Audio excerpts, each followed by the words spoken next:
Good evening to all our viewers. I am Ananya, and today on board with me for the REACH program, I have Dr. Aravind Kailas. I would now like to call upon Dr. Kulkarni, Deputy HOD of EXTC at BESIT, to please introduce our speaker for today.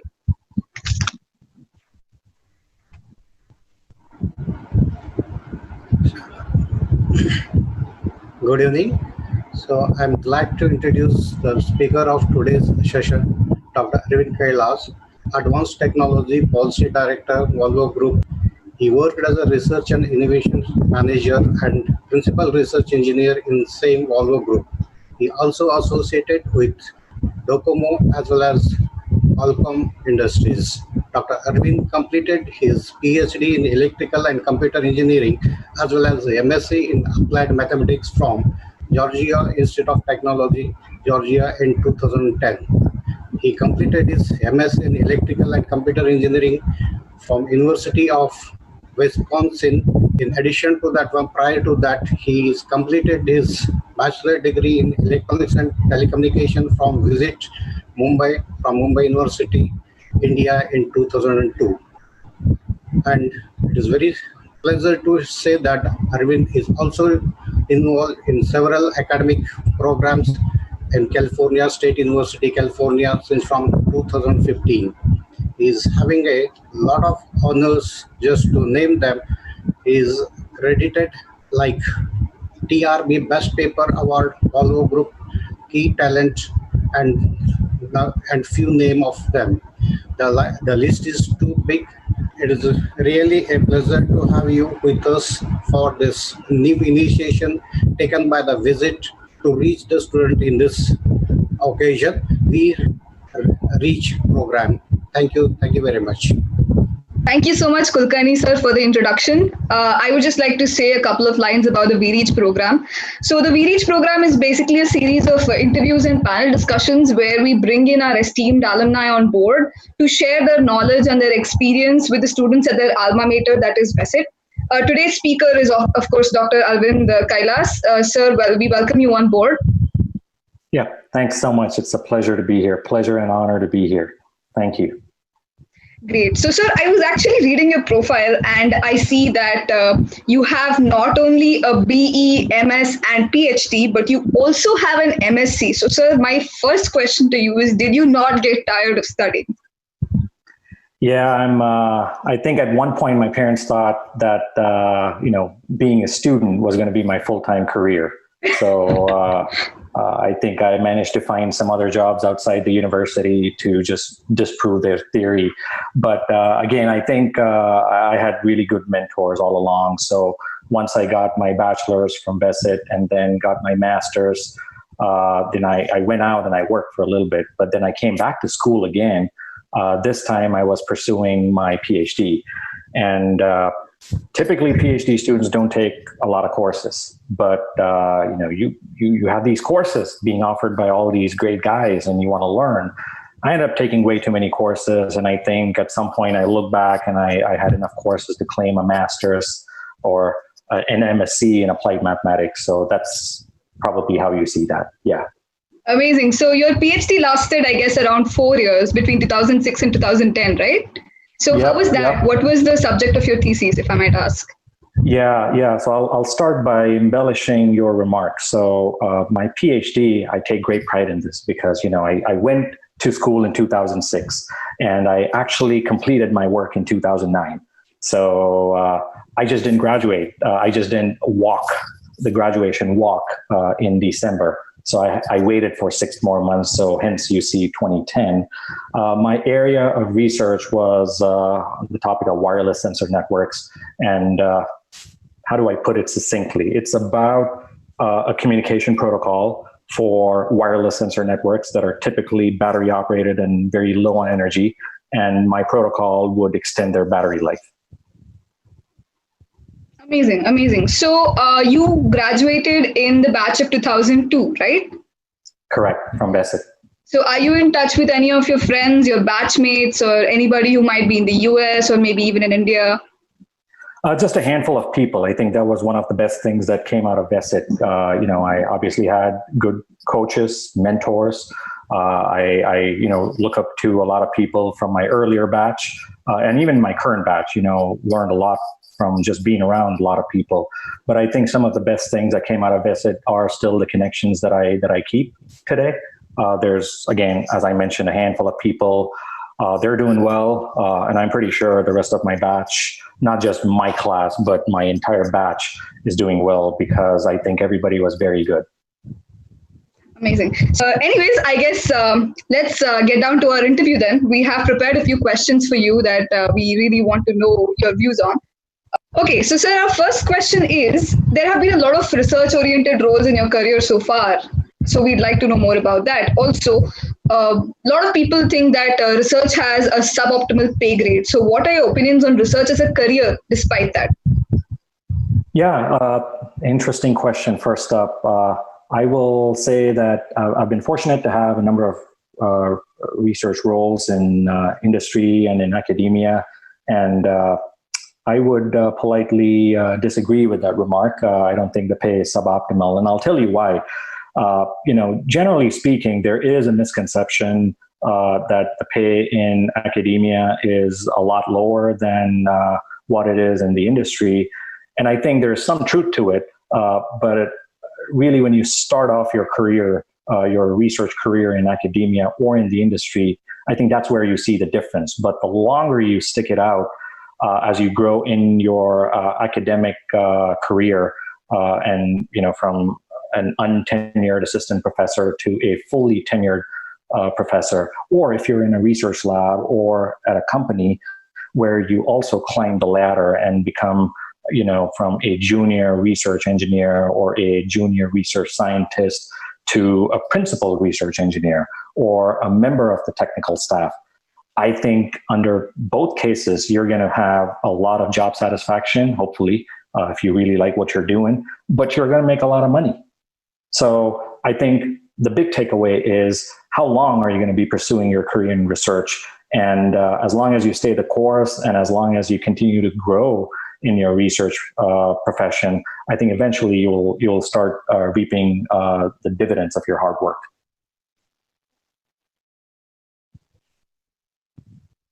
So I guess in very short, you just have to keep going till you hit the gold mine. Well, you need to know what the gold mine really is. So not going to you don't want to be a leprechaun, running after a pot of gold. But I think it's really subjective. And I think as you stay the course and as you're progressing and continuing to do research, you're going to be the best judge of yourself, and you're going to find out whether you really enjoy the process. Because if you're after money and if you're after something else, you can always change, and that's totally cool. But you need to really like what you're doing in order to stay the course. Yeah, it needs a lot of drive to go into research. So coming to that again, you are in the rare position where you hold both an MSc and an MS apart from a PhD. So I guess our viewers would want to know how that happened, and were you working through your degrees?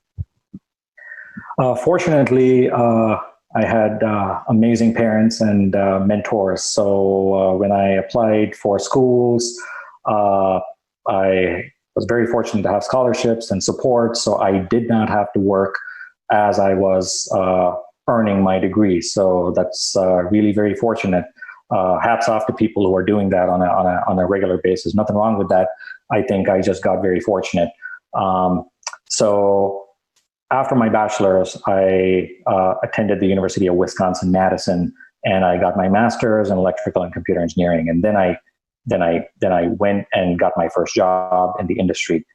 That was not a research role, and I knew at that point in time that I wanted to do more research, understand what it is, and experience the process of having a career in research. And I actually had an eye on becoming a faculty member. So you have to get a PhD, and you have to really put yourself to the test and know if you're really interested and whether you can really pass the acid test. So I joined Georgia Tech. Very fortunate again. I had scholarships, so I could just quit work and go attend school, take classes. Typically, as a PhD student, you don't take too many classes, but there were all these amazing classes taught by all these really good instructors. So I ended up taking a lot more courses than I needed to take. And at some point, when I look back, I had enough courses to count toward my second master's, or an MSc in applied mathematics. So that's the MSc degree that I got as I was pursuing my PhD at Georgia Tech. At this point, sir, I should mention, I'm not even surprised that you got a full scholarship, because to all our viewers who may not be aware, sir ranked third under the MU in EXTC, and he also topped our college. So apparently he's always been a straight A student, and that would explain all the scholarships. So anyway, sir, our next question is, from research-oriented roles, suddenly you are the advanced technology policy director for Volvo, and that seems somewhat of a domain switch. So what is the story behind that? How did that even happen? Yeah, thanks for that question. I think it's sometimes hard for people to grapple with the fact that now I'm in a public affairs, government relations kind of a role. It's very policy focused. But the key is it's technology policy. And I think every step that I took in my career, and every person that I interacted with, everyone who's been a part of my professional life, I think they've helped me prepare for this position. I think through my years pursuing research in academia and in the industry, being at school, I think I've really understood the value of being a good communicator, taking care in articulating and even written communication, which is so critical. So when I joined the Volvo Group in 2014, I found it was a very technical role. So my role was to really provide guidance when it came to connectivity technology. So think of vehicles talking to vehicles. So vehicles talking to traffic lights, and vehicles sort of automated. And my role was really provide guidance to the advanced technology and research teams and the product teams, and kind of be part of standards committees. But very quickly, I found myself, designing research projects, because I had the ability, my training helped me really sort of see the big picture. And a lot of times I found myself talking to government officials, testifying in front of Congress staffers and the state officials, and working with our public affairs and communications teams, helping our executives really talk about these topics, these advanced technology topics, which are so new when it comes to transportation. And so I think gradually I developed a passion for being a translator. And I think just my strong technical background, my analytical aptitude, just gained over many years of doing what I've been doing in different areas, working with different people. I think that set me up for this. So I think it was about last year when I really, I knew this was my passion, maybe a couple of years ago. And last year I was very fortunate to get promoted. And so in my current role, I oversee advanced technology policy for Volvo Group North America. So what that means is when it comes to any of the topics such as automation, automated driving, electric trucks, cybersecurity, AI, communication technologies, if the Volvo Group has to have a technology position or a position on this technology, yours truly will be responsible for drafting those positions, for lobbying, for talking to government officials, to really design these outreach campaigns to both technology and non-technology stakeholders. So it's really about telling people the benefits of the technology, a lot of lobbying with competitors or against competitors.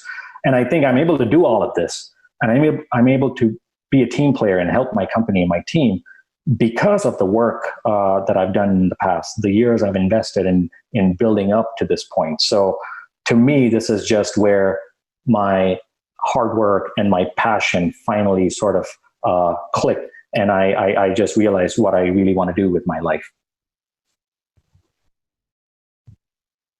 Seems like your current role is merely the culmination of all your degrees and all your work and all your efforts. And it's nice to know when something clicks, right? It does. And in fact, when I was interviewing for my first role within the Volvo Group, I mean, they pretty much picked me because I was a faculty member before. And then the faculty member happened because I had attended Georgia Tech and I did well. And so everything sort of led to the other. It's just amazing when I think about it. But I didn't plan this. It just happened. And I think somewhere along the way, working with great people and taking advantage of these opportunities, I think I hit upon what I really want to do. I think that is really reassuring to students like me that sometimes, things just work out the way they're supposed to and you need not really stress about it. So, sir, another thing, go ahead. If I could on that note, because I know, the audience is not people like Aravind, it's, people like Ananya. So you don't need to know everything. You don't need to have all the answers. I did not. I kind of knew what I wanted to do next. So if you are in your 4th year, and if someone asks you, what do you want to do with your life? If you want to go to the US or wherever and just be a student, that's fine. For the longest time, my parents thought that I was going to be a full-time graduate student. That's fine. If you're in the 1st year, just enjoy the course, enjoy the ride. I think all you got to do is just plan the next step, but you got to constantly recalibrate and ask yourself this question: what is it that really drives you? And I think at some point, your hard work, your network, and luck, if you can call it, or God's grace, it's all going to align and you're going to figure out what you really enjoy doing. And at that point, you're just going to have a great time. And I think pay or your position or your title or whatever else will automatically become secondary at that point. I think that's a lot of reassurance for our viewers, but let's give them some more reassurance here. And please tell us, what are the differences in the Indian education system and the American education system? So maybe they know what they're in for if they choose to switch. Also, you've had the advantage of studying in both, not just as a graduate student, but also as an elementary school student. So I guess there's nobody better than you to answer this question.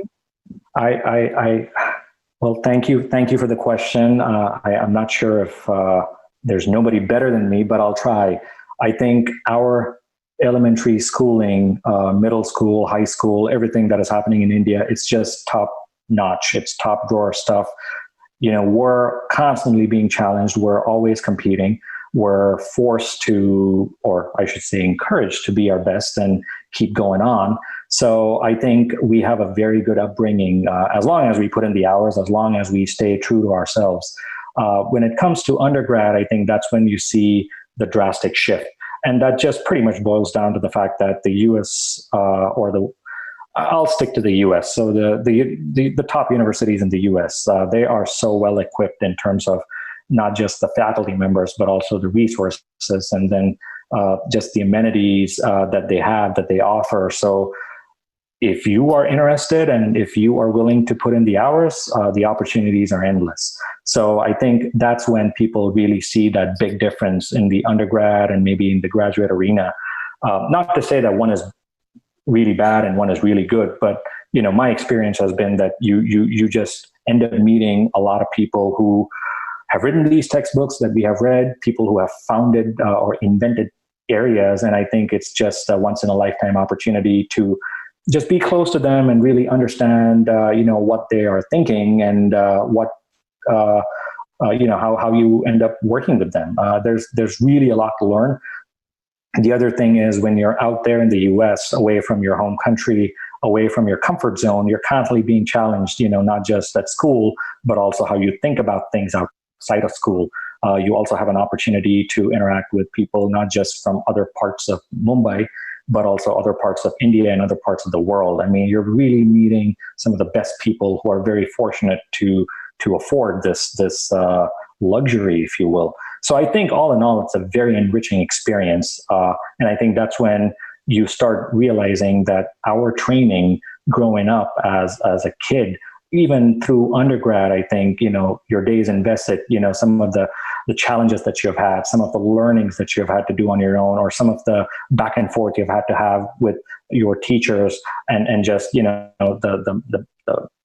how you've been stretched thin at both ends and everything that you're put to get to this point. I think you're going to really thank yourself for the hard work that you put, because that really baptizes you for any kind of competition that you're going to face when you are outside of your comfort zone.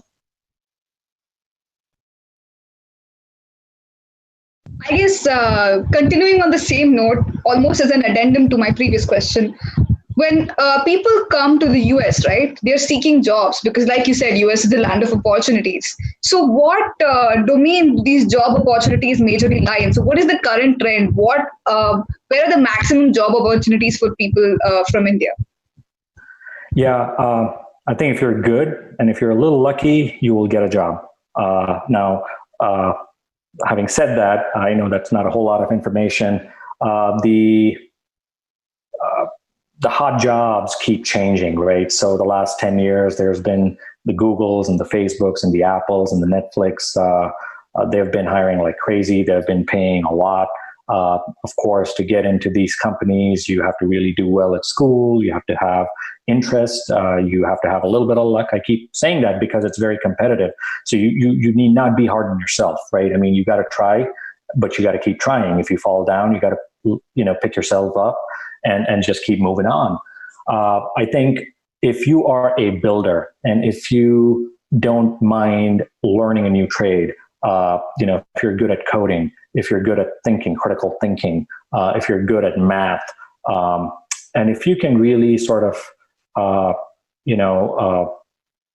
jump from one area to another and look at different problems and just be creative, I think you're going to have a lot of opportunities. The buzzwords or the hot areas keep changing every couple of years, but I think from a vested student point of view, I think if you have had some background with embedded systems, obviously fundamental training to really exercise your analytical aptitude, and then obviously some amount of programming knowledge, I think you're set, really. I mean, it's a good foundation. Of course, there's so much more to learn and evolve. So when it comes to engineering, you're going to have a lot of competition, but I think you just have to constantly be like a live wire, and you just want to keep learning. So things are changing very fast. That's one thing you're going to realize when you come here to the US if you want to pursue your graduate education. I guess that's a very it's a question that's on a lot of people's minds, right? What is the trend in the US right now? And I think, like you said, it changes every few years. So I guess the trend is also going to keep changing as to how many people are coming there now, even with the coronavirus and the questionability of visas and everything. So, like you said, I think the trend's going to keep changing. But at this point, I want to know, like, as a college student, how did an organization like IEEE impact your life? Because I noticed you were not just in IEEE in our college, but also in the University of Wisconsin, if I'm not wrong. Yeah, so I think it was a professional organization, and I got into the organization for all the wrong reasons. But after 20 plus years, I'm still an IEEE member. And I think more importantly, coming to my experience at Besset, I think it gave me an opportunity to really get out of my comfort zone. Believe it or not, I'm an introvert, and I'm pretty shy when it comes to sharing details about my personal life, and I prefer to keep to myself. But professional setting, I was that way also. But I think one of the things that I benefited from this IEEE experience, I happened to serve on the student chapter when I was at Besset. It gave me a chance to really meet other people, learn from other people, and also kind of face an audience, talk to people, and just sort of evolve as a professional, doing something other than studying and taking my tests.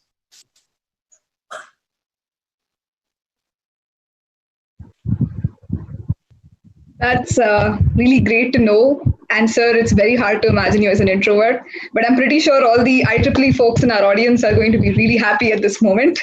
Well, if I could, maybe, just because you're serving on a IEEE or an IETE or whatever student chapter, it's not going to really make or break your career. So if you didn't make it, if you didn't make the cut, don't worry about it. Don't hold grudges.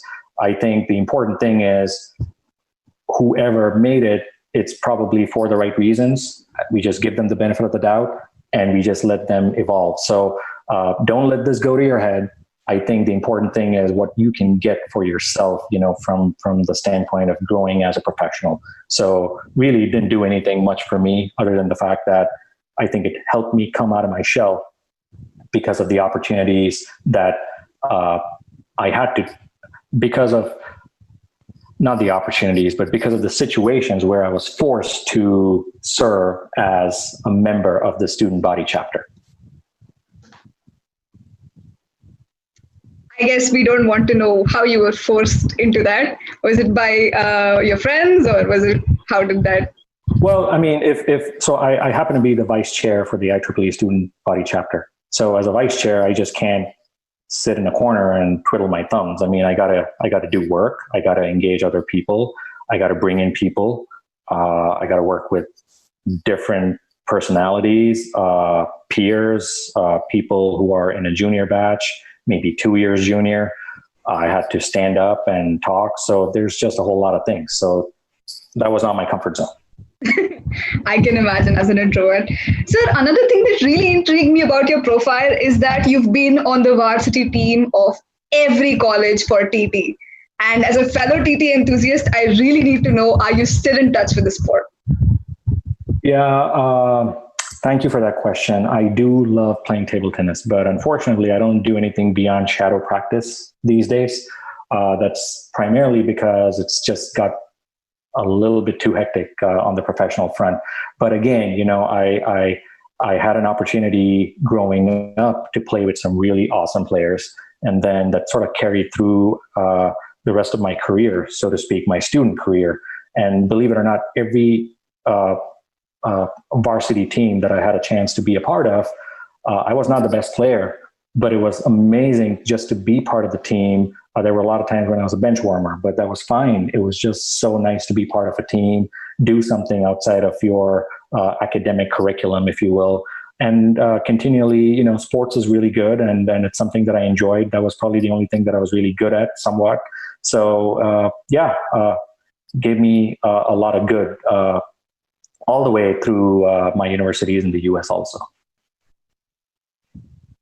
And another surprising thing about your profile was that you were in the photography club of, again, I think College of Wisconsin, if I'm not wrong.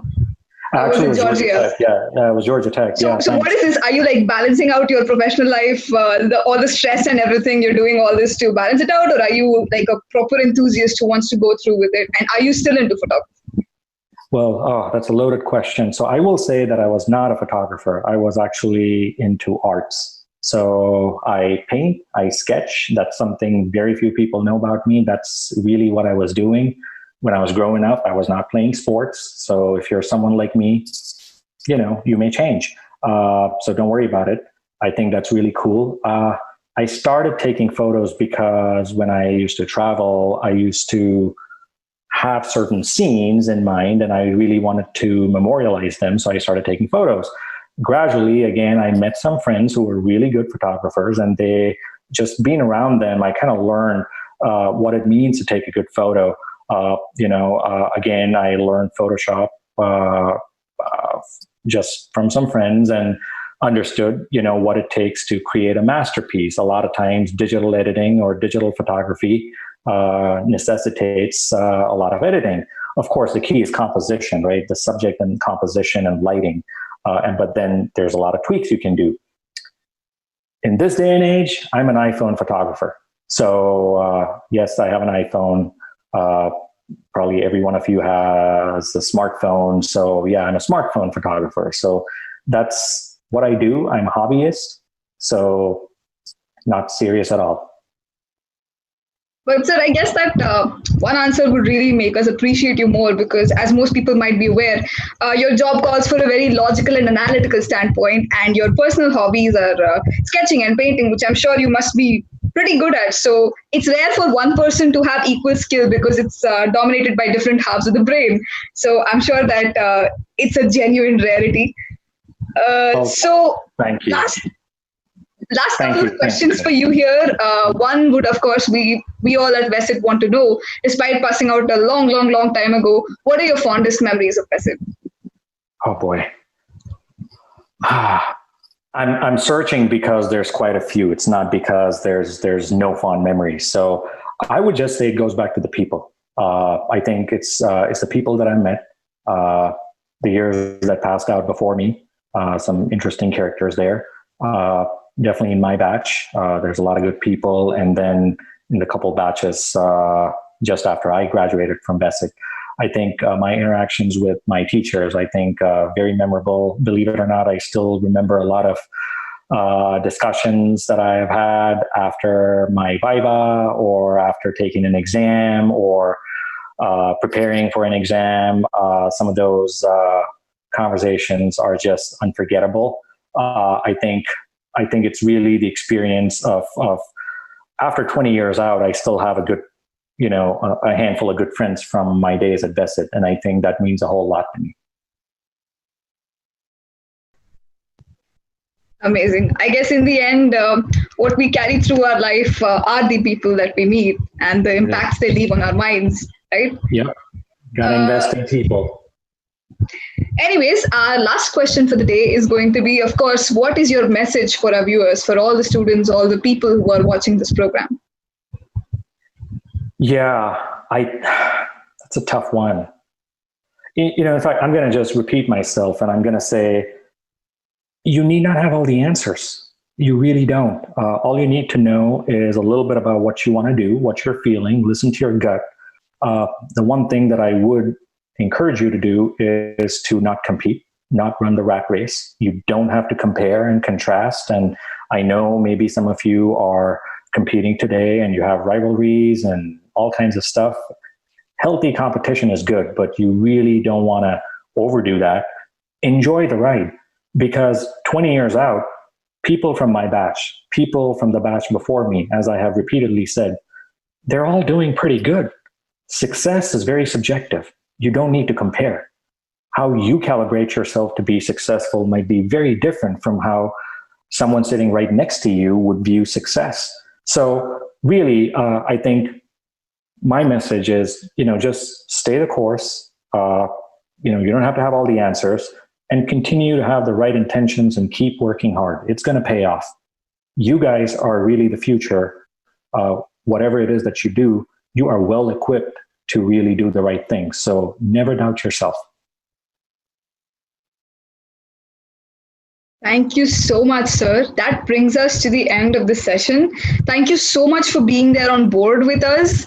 To all our viewers, I don't know about y'all, but I am incredibly inspired talking to this man. He's so eloquent, he's so simple, he speaks so well, and I think the message that he has given to us is going to stay with us for a very long time. I would take this moment to mention our entire panel, Nandini ma'am, Ashirvad, Adit, Shobit sir, all of us. On behalf of all of us, thank you so much, sir, for being here with us. Yeah, I mean, it's really an honor, and thank you so much for picking me out and giving me this opportunity to give something back to BESIT. So thank you so much.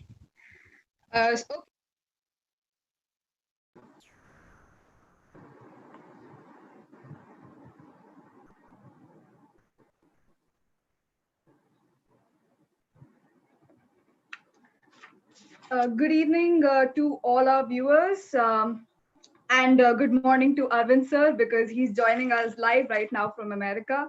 Welcome on board again, Aravind sir. How are you doing? Hey there. Yeah. Good evening, guys. Yeah, thanks for having me on. I'm a little sleepy, but other than that, I'm doing well. Not surprised. It's pretty early in the morning over there, and I would like to point out that you've been so gracious to join us. So thank you so much.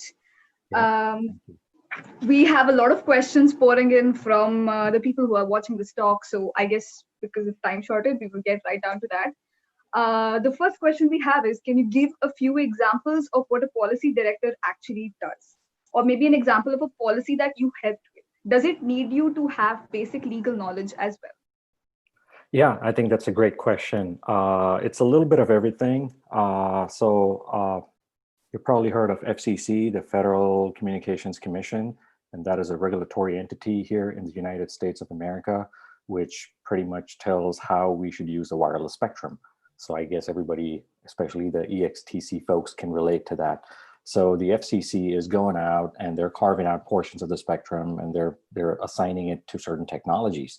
So as a member of the Volvo Group, as a stakeholder in transportation, wireless communications is it's needed for a lot of applications. So if they do something to our spectrum, I go to work, and what I do is respond to public comments. I testify. I talk to, uh, staffers and policymakers to help them understand what's at stake.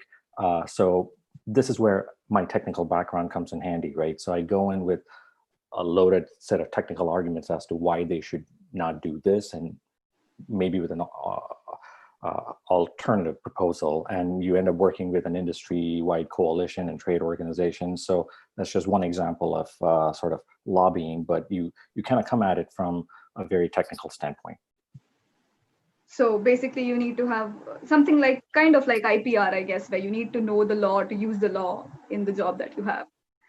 I think you need to understand how it impacts, and it really helps if you can come at it from a technical standpoint or from a legal standpoint. I am not a lawyer, so I fortunately have the technical background to make those arguments. Yeah. Amazing, amazing. Okay, so our next question is from Vignesh. He asks, does your lobbying always stay true to the sustainability goals of yours, or does it conflict with it at times? Yeah, thanks, Vignesh, for the question. I think so far I will say that, it's policy. So a lot of times people confuse policy with politics, and I know they kind of go hand in hand, but really it's the good science and the substantive facts, which really result in good policies. I mean, that's how it should be. So when I go to work and when I talk to policymakers about a certain issue, it's definitely from that standpoint. Thus far, it has always been in support of sustainability. And again, I work for a company where sustainability is a core value. So I definitely sort of fall in line with sort of what our company believes in and what each of us believe in, not just what Aravind thinks about the topic. So yes, for sure. I think the arguments have definitely been around getting more realistic about an issue. I'll give you an example. Maybe this is a little vague, but a lot of times policies mandate certain measures, certain initiatives by a certain date. And these timelines, of course, are guided by science, but sometimes they could also be motivated by, political ambitions. And that is where we sort of evaluate how these changes, maybe in the next 5 years or 10 years, might impact what we do, what we know at a ground level. For instance, if it takes maybe 4 years for us to bring a technology to market, and if the policy requires us to do that in 4 months, that's where I go to work and I try to explain why it's going to take 4 years. We can try to do it in 3 years or maybe 2.5 years, but 4 months is not going to work. Hopefully that kind of clarifies. But I guess that's a sign of a good team player, right? Sometimes if you don't, if your viewpoint doesn't align with that of your company, you just have to take one for the team.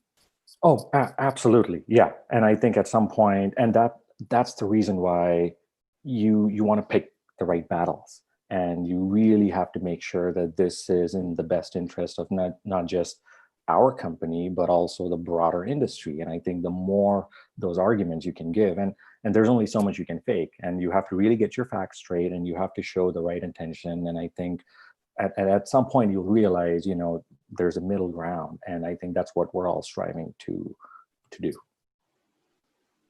Great. Negotiating. Yeah, diplomacy 101. Okay, so another viewer, Jimit, asks, for the IT industry, does sustainability limit to securing your job? Yeah. Hey, Jimit, thanks for that question. No, it doesn't actually. It strictly boils down to your skill set. And more importantly, I think this is a message for everybody who's watching. It's not about what you know and what you can, what you bring to the table, but it's how you connect that to what the job requires. Not so much even the company, but what the job requires. So if the job is an IT job, you got the skills. And I think I mentioned in my talk that you need a little bit of luck. Hopefully everything works out. But yeah, that's really not a deal breaker. Right. So basically it depends on you as a person in the end. I think that has been the underlying tone of your entire talk. Well, some companies are more serious about sustainability goals and having zero waste and, doing a lot of things to make sure that they don't have any they're mitigating their carbon footprint. And I think, of course, if you genuinely feel that way and you resonate, I think that'll help you, but that's not a deal breaker. I mean, they won't require you to drive to work in an electric car or take an electric scooter or whatever. I mean, that's, yeah.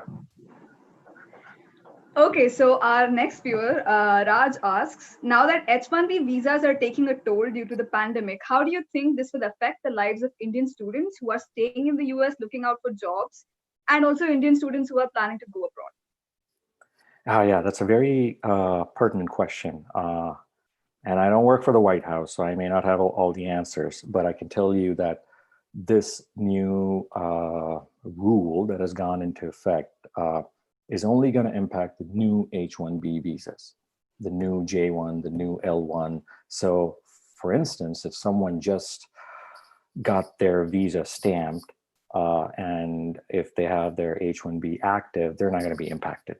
Of course, if you are just graduating, I won't lie, you're a little screwed because things are going to be a little slow. However, even when you graduate, there is a period of time where you can work on your OPT status as long as you have your education or your degree in a STEM discipline, because that's where the need really is.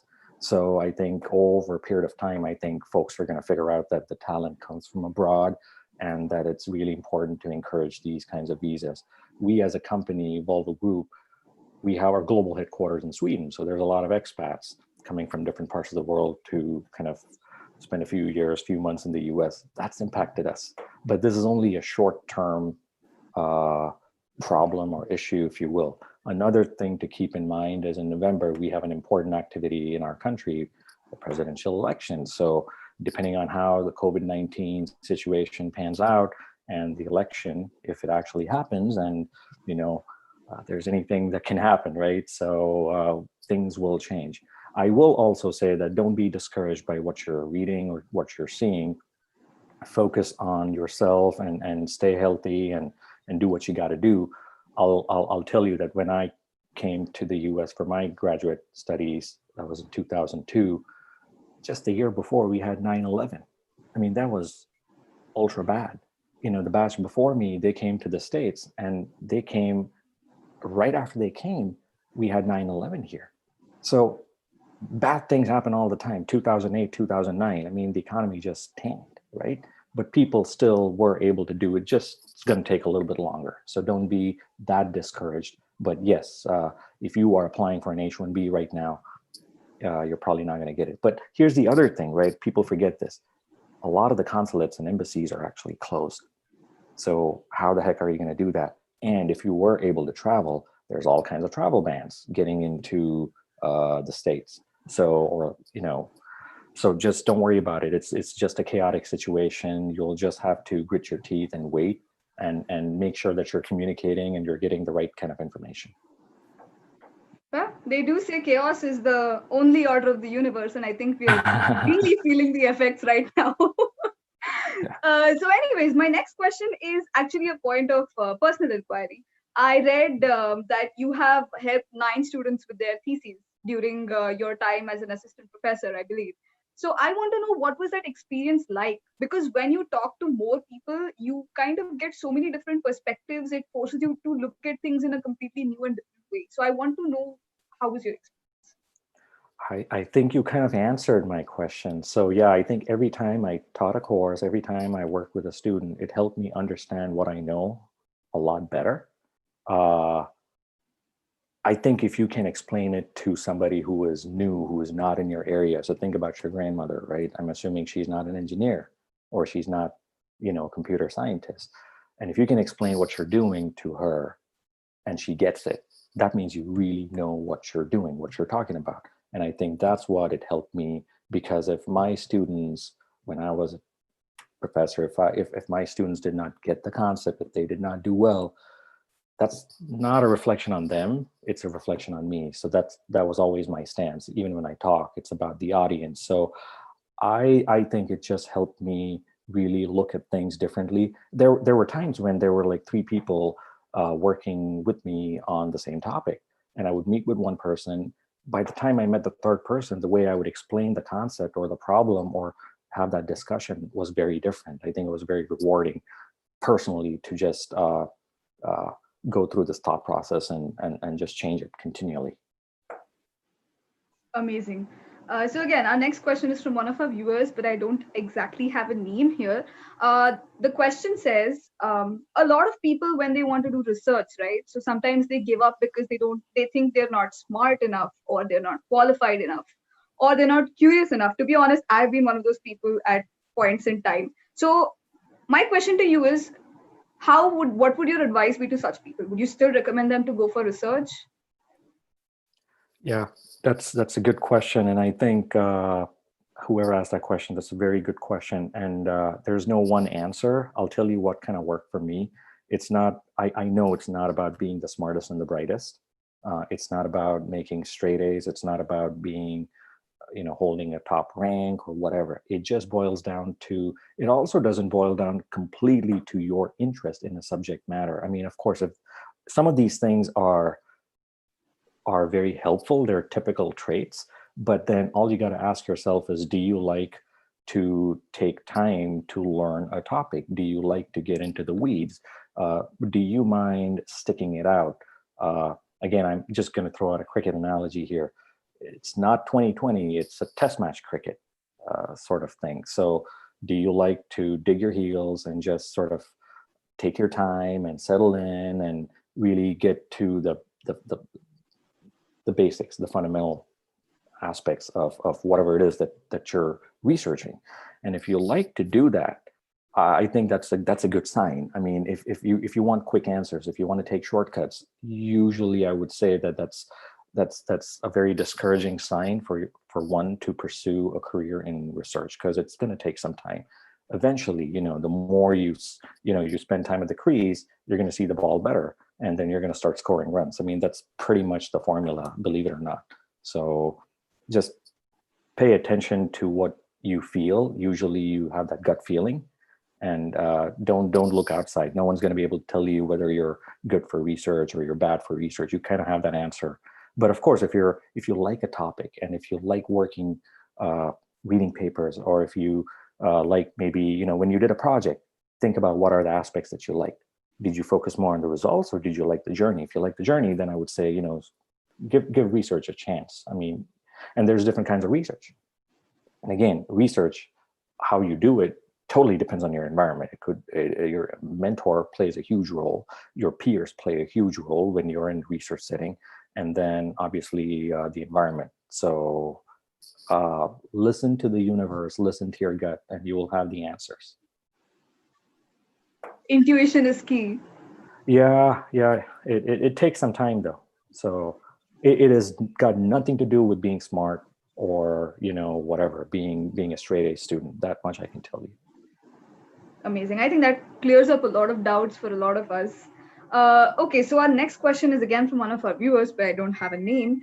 What they ask is, what are some of the technologies that you have spearheaded or supervised in Volvo? Could you repeat that question one more time? I think I just got distracted a little bit. I apologize. What are some of the technologies you have either spearheaded or supervised during your time at Volvo? Because you were talking about automated cars and things like that. So I think they want a more specific answer. Got it. So a couple of things. Vehicular communications and transportation. So think of vehicles talking to other vehicles talking to infrastructure. So I've been part of the initiatives where we were able to get a lot of field trials done for vehicles talking to smart infrastructure, which pretty much is the bedrock for all the standards that are starting to come out and somewhat paving the way for how the public agencies will start deploying these smart infrastructure. So I take great pride in that. The other thing that I've been fortunate to be a part of was there's a term in automated driving systems called platooning, convoy. If you see a string of trucks or vehicles sort of tailgating one another, but they're actually sort of talking to one another so that they can drive very close to each other. So you can look that up. I don't want to make this about platooning, but we were able to do some of the early trials here in the US. So I had a chance to work with the university and our internal engineering staff. For me, it's not so much about, that's when I started realizing it's not so much about the technology, but then when we did these outreach campaigns, it's really started discussions with the customer, with the policymakers, with sort of the stakeholder who's standing on the road and looking at these things go by. It's about really working with those people and helping them understand the benefits of the technology, because in the world of transportation, there's so many stakeholders. It's not about what you create in the lab. It's about how you roll it out in a safe manner, how you alleviate general public concerns, how you comply with the existing rules and regulations, and how you might need to work with a variety of different stakeholders to get them changed. So that's, I think, when it started really making a lot of sense to me that this is not just a small project, it's really bigger than all of us.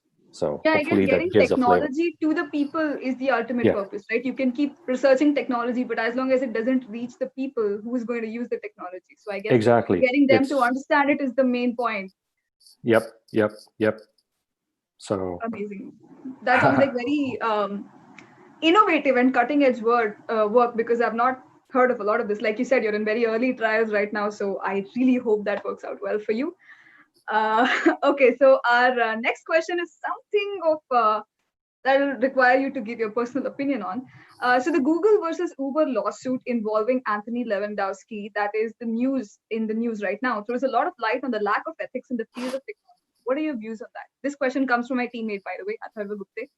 okay, yeah, that's a great question, and I think the gentleman that you just referenced, I think he's unfortunately one of the startups from a few years ago.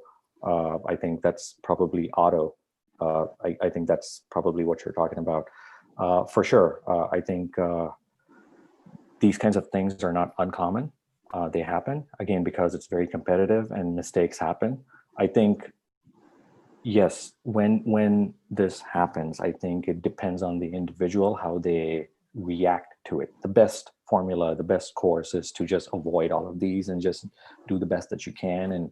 And you know, it's all about integrity and what you can do with the right intentions. If things happen, if things go wrong, I think it's a real test of the individual, whether they can own what they did and then move on from there. And I think a lot of times the media or what we read or get in terms of secondhand, third-hand information, some murky and confusing. And I'm trying to give you a good answer, but I think what I'm really trying to say is, don't judge people based on one or two things. Kind of start seeing how they react. Once you're caught, once you drop the ball, how do you pick it up, and how do you sort of build your life or your career, or how do you go from there? And I think that's really the test of the individual's character, because let's face it, all of us, we have probably done something wrong or maybe not been the best that we could be, and every time we do that, it's a chance for us to do better. And I think that's kind of how I would look at it. Unfortunately, a lot of these things happen. It's very common in industry, and we only know, or we only read about things when people get caught. So let's not spend too much time judging people, or it's unfortunate, but I think he's moved on, and I think he is trying to do something new, as I understand. So hopefully that gives you some perspective, or at least tells you what I'm thinking about, how I'm viewing this incident. It takes a very humble man to step up and own up to his mistake, because it takes years to build a reputation, but then it takes a few seconds to break it. And I think most people are very, very, very careful to maintain their reputation, even if they have made a mistake and they can't own up to it. And a lot of times it may not be entirely the person's fault. Definitely. The person might just be the fall guy. Thing, right? So, exactly. So, I mean, it's the fall guy, and, it really tells me a lot when the person owns and moves away or does something better and comes back. Again, not to take vengeance or anything, but to just do the right things again and be the best that you can be, really. Makes sense. That makes sense. So our last question that's really pertinent for today, because we're falling short of time. So this will be the last question for this live question and answer. So the question is, how much weight do you give the concept of a meritocracy? Because a degree does not equal distinction, right? So for people who don't have ideal grades but want to take up research, is the path tougher for them, or what would you like to say about that? Yeah, so that's again a loaded question, and I'll do my best to answer in a succinct manner. I think the pathways will be different. So obviously, if you come from a certain university, if you have certain grades, your paths are going to be slightly different than if you don't have the top grades, or if you're not from a certain university or whatever, because there's a lot of perception about where you're from, and if you followed such and such path, that's what we can expect from you. So there's a whole lot of that historical data which really clouds people's judgment. I think that's what we're fighting with. Every individual is dealing with that. Having said that, I would still encourage you to continue believing in yourself. Listen to what you want. Believe in yourself. If you want to bet on yourself.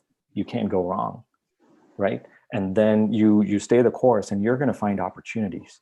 And two things will happen. Either you will finally hit upon your gold mine, and you will get that path that you wanted, or you will be forced to get onto a path which you will gradually start realizing that, hey, you like this. You really didn't think about this. You were thinking about R&D, but you probably like project management, or maybe another discipline, and that's totally fine. So I would just say pursue your interests, stay the course, but just also kind of be aware of where life takes you. And again, your options will be different. I won't say limited. Your options are going to be different. How you start, how you take the next steps. That's how I look at it. Thank you, sir. I think more than anything else in this, I have taken away from this entire conversation is that it's fine to not have a plan sometimes, and you would not believe how reassuring that is, especially to me. So yeah, thank you so much. I'm sure all our viewers have been really inspired by your talk, because it answers a lot of questions that they've wanted to have answered for a while. But coming from somebody who's already gone through the same situation, it adds that much more weight to what you say, right? So thank you so much. I know it was a very inconvenient time for you, and yet you have joined us all the way from the US. I would like to thank you again from my entire team. And we hope that a lot of students will heed your advice and take up research as an option, take up research when they want to, take up research despite the current situations. And we hope that we see you again in the future. Well, once again, thank you for having me, and thank you for, watching the video and for giving me this opportunity to provide my 2 cents. And I really hope you found this useful. And if there's additional questions, definitely, send them my way, and I'll do my best to answer. Best wishes to everybody. Yeah. Thank you. Thank you so much, sir. This is where we sign off for today. I would just like to say that this REACH initiative has been brought on behalf of IQAC and IIC. To all our viewers, please stay tuned. There is another interview coming your way with a different speaker, and we hope you will stay with us till the end. Thank you so much. Thank you again, Aravind, sir. Yeah. See you. Bye-bye. You. Aravind is fine. Yep. Bye.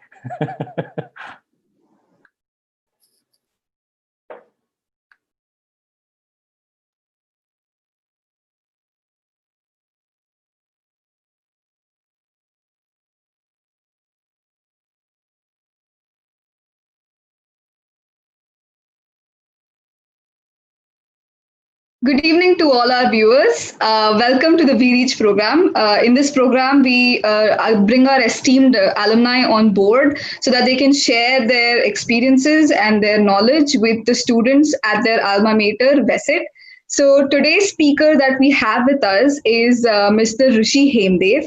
I would now like to call upon Mr. Shobit Khandare, Assistant Professor at EXTC Department, VESIT, to please introduce today's speaker.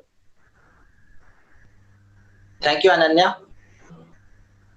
Rishi Hemdev passed out of VESIT in 2015, specialization in electronics and telecommunication. He was the class representative as well as the placement coordinator for the batch. He got placed in SAP Labs India Private Limited, Bangalore, via campus placement, and is currently playing the role of developer and Scrum Master for the Globalization Services Development Team within the organization. So on behalf of VReach and the entire college, I welcome Rishi Hemdev and looking forward to hear from you. Over to Rishi. Sure. Thank you. Thank you so much, sir, for the introduction. And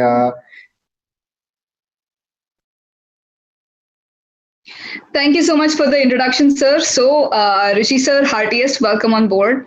How are you feeling? This is actually, I've been going through your profile on LinkedIn, and I, for one, am super excited to talk to you. Tell me, how have you been keeping busy this lockdown? lockdown has been too busy, in fact, since it's the work from home era, as you might know. So it's Right. actually more busier than the usual office days these days. Sir, I'm curious about your life at Vesit. So, tell me something about it. Were you involved in any, maybe were you a very active participant in Utsav, or were you a part of some committee or something like that? So in fact, every year or the other, I was part of the committee in some form or the other. I The remember I cultural was committee. yeah, so I was the musical in charge in my second year of engineering. Oh, wow.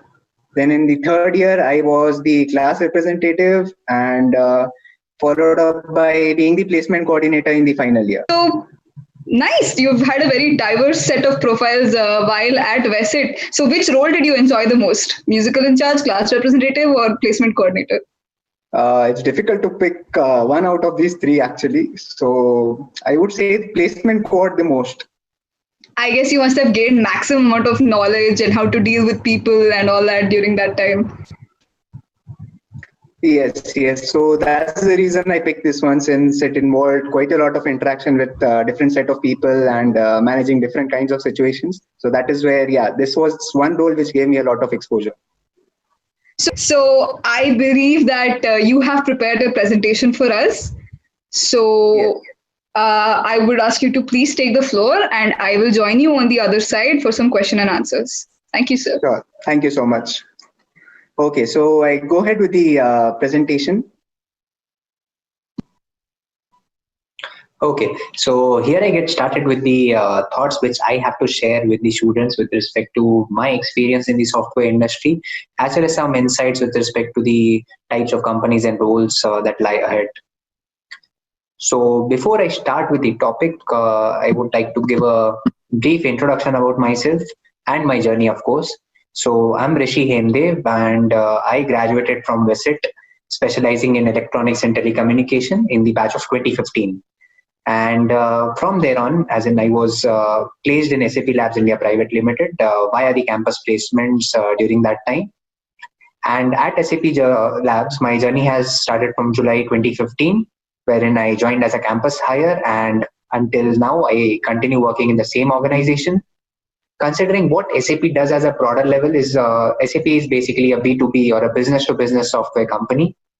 That is, SAP designs softwares and solutions for businesses to run their operations in a better way.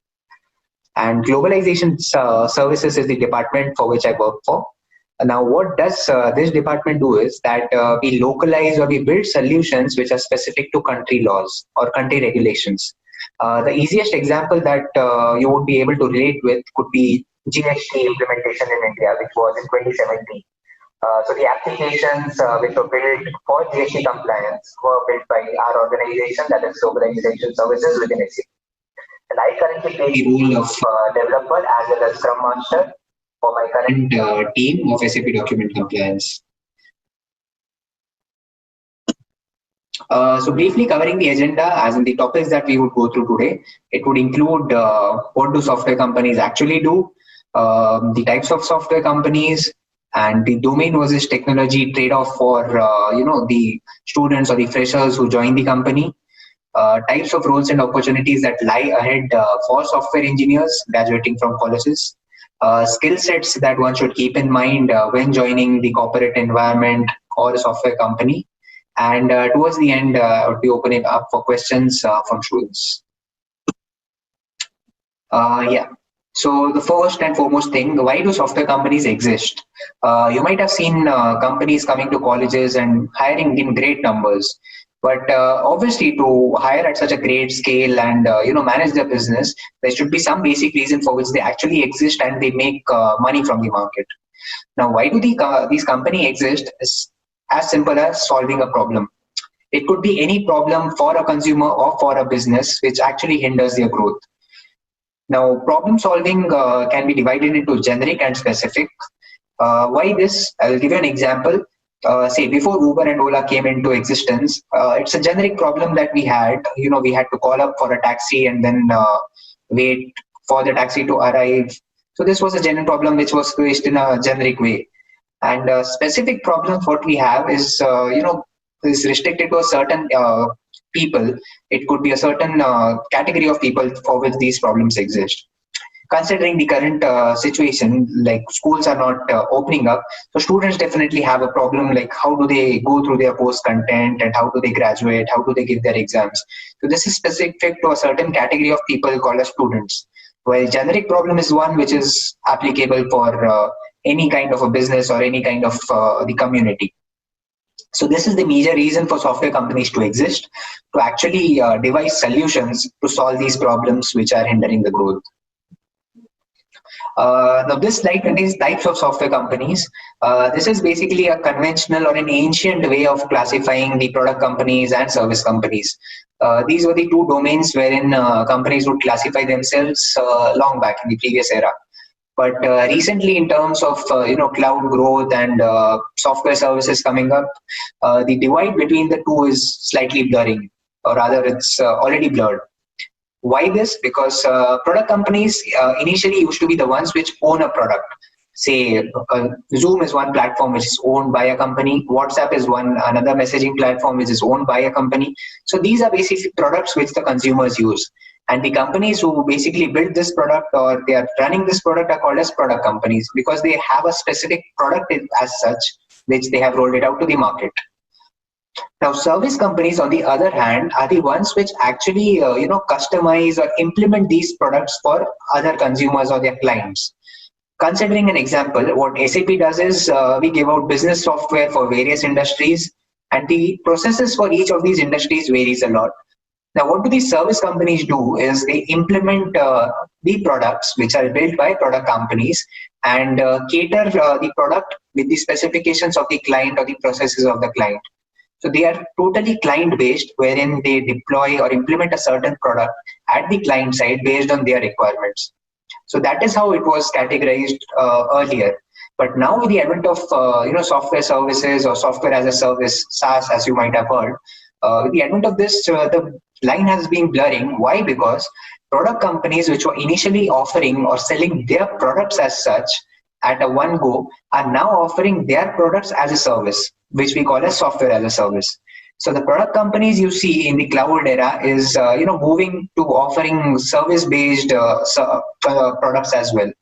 So that is where this line blurs, as well as from the service companies' point of view. It used to be that service companies were earlier relying only on the products which are built by these product companies. But currently, as service companies gain experience, they work for clients, they also come to know what are the problems which are faced by a particular industry or a particular set of customers, and they in turn devise or build solutions for those particular set of customers. So service companies also, on the other hand, are building solutions in a standardized way and offering them to the multiple customers. So yeah, this is again an ancient way, but currently the market trend is that both companies venture into each other domains to catch up the market share and offer solutions to their clients in one go. Now, how software companies get business? You might again wonder, like, how do software companies hire so many people, run their operations, and still make profits? Obviously, for a company to exist, profit is required. So how do these companies actually get business? Now, the point here is that problems have been there. A different set of problems were earlier existing, which are currently solved, but there are again new set of problems which are currently unexplored or unsolved problems. That is where these companies come into existence, to make life easier, to automate certain set of operations, and solve these problems which actually exist. And now you might have heard from the industry, from the software engineer point of view, you might have heard with your seniors or your colleagues that people call themselves as expert in a certain area. They call themselves as maybe a Java expert, or maybe a functional expert, a manufacturing industry expert. So how does this categorize? Now, domain is the business in which the software is actually being used. Say for insurance industry, it might be a software which is used to generate insurances, their renewals. For manufacturing industry, to control their supply chain, to manufacture products, to sell them. There's a certain process which exists, and obviously it's automated nowadays via software. So that is where this comes into picture, how each sector of companies do their business via the software deployed. So domain expertise obviously comes in when you work for a certain set of customers, a certain category of customers, and you accordingly gain experience there. While technology, on the other hand, is a tool to solve these business problems. That's giving an example. A manufacturing company might be facing certain problems with a way of doing certain things manually. Say they are billing their materials manually, or when they are shipping the products from one plant to another, it could be a manual process, which is again automated by business software. So this is a problem in the business domain, which is again solved by a technical expertise area, say an application which is built on Java, or a program which is built on, say, .NET, PH, or any coding language for that matter. So that is where technology comes into play, wherein you're solving a business problem and building an application or building a tool for these businesses to actually run in a smarter way. Now you might be considering the only thought, even in my case, before joining, what I used to consider is that software companies exist, and what do software engineers do? They go there and they basically, code. They build applications, and coding is the ultimate job that lies in the software industry for software engineers. But that being true in the sense, it's not limited to just coding or development. So that is just one aspect of this area. If I may tell you or give you a tip here, probably I would ask you to go through the entire software lifecycle development, wherein it would be explained that how a software is actually conceived and how it's developed until how it's sold out. So the entire cycle is would be a good thing actually for the students to go through, so that they know how does the software companies function and what lies in the end-to-end process. And coming back to the opportunities, as I mentioned, development is just one aspect of coding, is just one aspect, which is like the starting point for most of the software engineers. But again, it is not limited to just development as such. Development or coding is one aspect, which is like a major chunk of software engineers do. Apart from these, there are multiple roles or opportunities that lie ahead in software companies. Let me briefly touch upon each of these, and once you actually go through the software lifecycle development, that would help you understand each of these in a better way. So IT systems is basically maintaining the IT systems. It's like, having it running up and running all the time. Quality analysis is again a part of software development, wherein before the software is actually rolled out to customers, software is tested for quality so that there are no bugs or no issues reported later on. Implementation, as I mentioned, it's mostly catered by the service companies as such, which actually deploy products on the client side. So the implementation and the configuration part, the profile which is called as consultant, in fact. So that is where the implementation opportunity comes into picture for engineers. Marketing and sales, definitely here it comes into play into product as well as software companies. The solution that you're building needs to be marketed and needs to be sold as well. And you need to pitch in what better you offer for your product or solution as compared to the competitors that exist in the market. So that is where marketing and sales also come into picture. Not just that you need only an MBA degrees as such to do marketing, but obviously you need deep domain knowledge to know about the product that you're marketing. So the software engineering expertise comes into play here and helps you do this job as well. One another aspect is UI and UX design. This is one more thing. UI design or UI development is anyways part of job as a development activity, but UX design is something which is coming up these days to simplify the user experience. You might notice that many apps that we use on a day-to-day basis, the UI changes drastically after a few releases. Why is it done so? Is because our experience at the end of the day matters. When I am booking a cab, say for that matter, I need to just click twice. I don't want to go to multiple pages and click multiple times. So that is where UX design comes into picture, wherein the actual end user feedback is taken into consideration to make the process or the clicks lower in simple terms. wherein if you want to do a certain job, you do it quickly with a matter of lesser number of clicks or lesser number of screens that you go through. That is where UX design comes into play. Front-end engineering is again on the UI perspective, like how do you present the data to the end user? How does the end user use the data, and how is it being utilized? So that is about front-end. Back-end engineering, obviously, many of you would be aware with respect to databases and engineering concepts. And technical content writing is one more aspect wherein when a software is rolled out, you might have seen that every app has a change log with its updated version. And even when you download an app for the first time, it has a certain set of guidelines or rules, kind of FAQ sections which you go through to know more better about the app. That is where technical content writing comes into picture, to prepare all these help documentations as well as guides for the end user to use the software in a more effective manner. Digital marketing is again promoting your brand on digital platforms, as we know that marketing is now shifting to a digital landscape wherein brands are even getting onto, say, Instagram, Facebook, and all these digital platforms to market their products, especially in the B2C space. Graphics and web design is again plus here, because why this comes into picture, most of the new age startups that you might see are all online, whether it be online shopping, online food ordering. They obviously need graphics, especially for the gaming apps here as well. Graphics plays a major important role in the companies who are actually building games or rolling out new games that we see, the most popular ones. Then the business analyst. This also might be a commonly heard position that you might have heard, that people call themselves as analysts or business analysts. So what they do here is they analyze the business of the client, the problem that they are facing, and accordingly propose the solution from the products that the software company has. For example, a company like SAP might have multiple products in a certain area. Now, based on the customer problems and the business analysis being done, the consultants here, the analysts here actually propose which solution would fit better in such an environment or their process. Now, finally coming to skills. Now, after seeing all these opportunities and roles, you might wonder what are the skills required, or what are the skills that you need to get onto these roles and grab these opportunities. So simply said, skills not only is restricted to here on the coding skills. That is obviously a required skill as such if you're getting it onto a software job.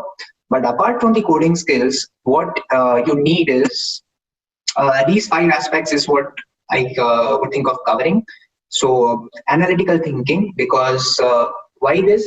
You shouldn't be just focused on coding what you're getting as a task. You must be analytically thinking why that particular piece of code or why this particular application already exists, or why is it being developed. Because you must understand the business scenario of the client, as in what was the problem being faced, and how this app would basically solve that problem. That is where analytical thinking comes into play. Communication, we all know it's a soft skill that is obviously required by every individual, because even in college, or say even in companies, you need to communicate with your peers, you need to communicate with the respective stakeholders, you need to communicate with your customers, maybe via emails, via calls. So communication is an essential skill. You just can't restrict yourself to coding and saying, I'm done with my job. That is where communication comes in, wherein what you have actually developed, you demo it effectively to a customer and communicate with them on a regular basis, maybe to align with timelines, to fix on the scope of the features that you're developing.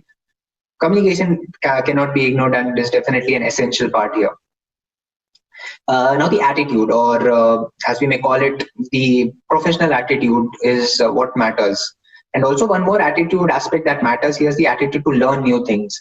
As a fresher, as you join a company, you are not expected to be an expert in any of the areas. Obviously, you might have experience in broader domains, working in your college projects or maybe internships. That is one aspect where you might have on the top layer experience, I would say, but not anywhere into deep expertise you would have gone until you join a company. So the attitude that matters here is you get to learn new things. Whenever you are assigned a task, you just get into it, learn more about it, and have a flexible attitude. You cannot just restrict to what you're doing. You need to keep learning new things and basically have a flexible attitude to gain knowledge as and how your continue in the software world and continue working. Work ethics is basically obviously expected. That is even expected in our college as well, because the certain deadlines and the certain things that are set up, you obviously need to comply with those things. That is where work ethics come into picture. Joining meetings on time, sending out minutes of meeting. That is where these work ethics come into picture, and it's by default expected. No one would train you in any of these domains when you actually get onto a job. Obviously, from the coding perspective, you would be trained on, say, a certain language which the project is using.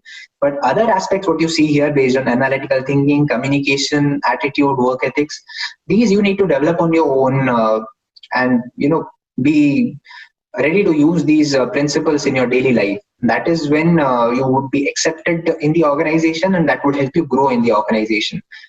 Soft skills training, are a part of software companies, but it needs to be a habit. It just cannot be that you attend a soft skill training and you deem yourself fit to be communicating well and speaking well.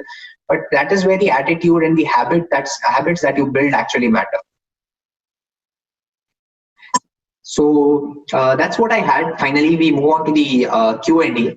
Before that, just a key takeaway that I would like to share from my end.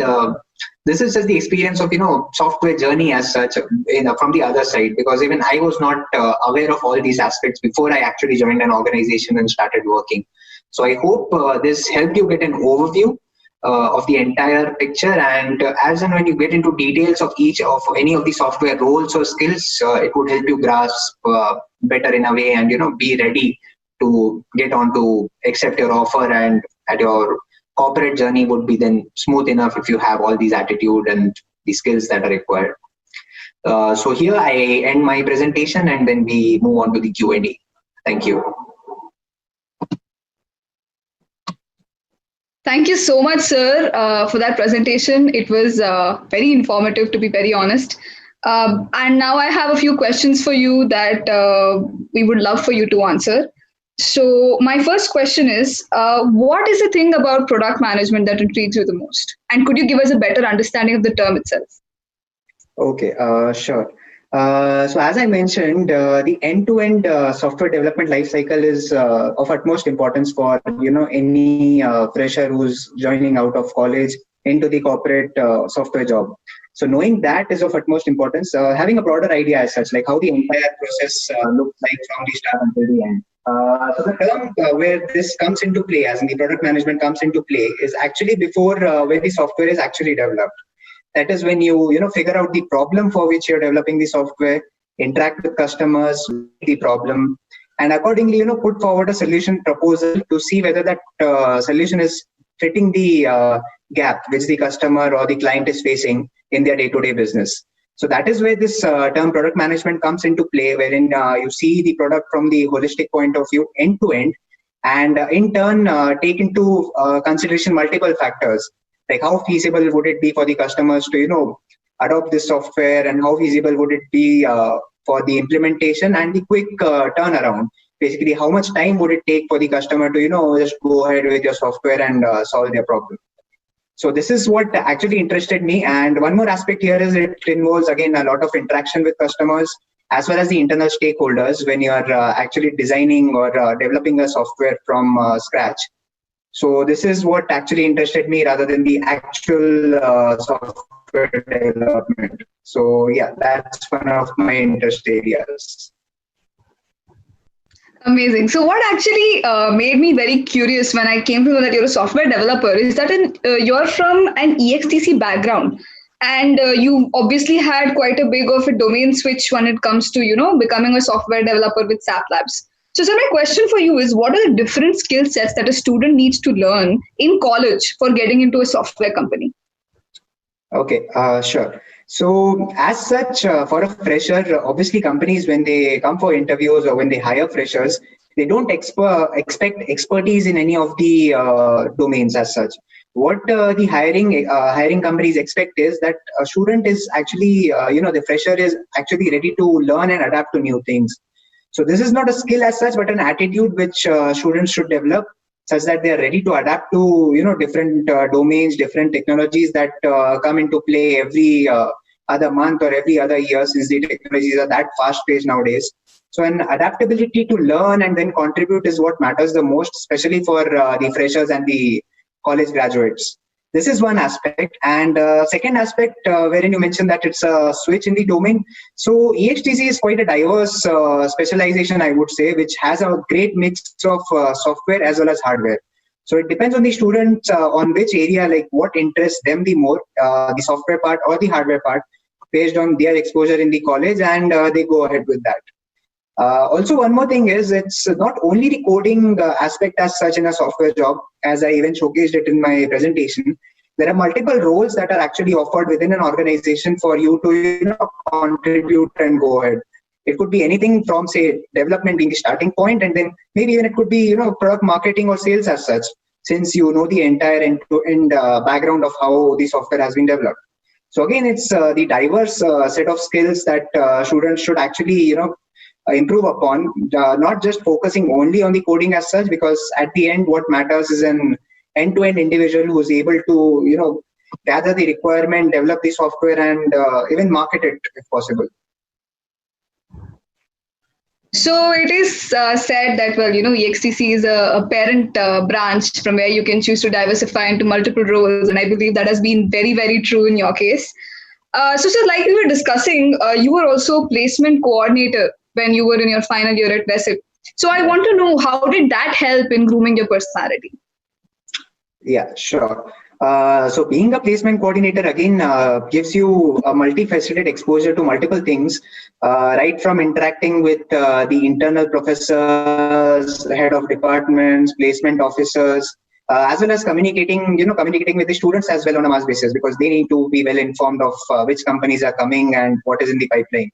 Another aspect is you also get a chance to interact with HR executives of companies who are visiting, managing that end-to-end, right from their placement talk as well as until the people are hired.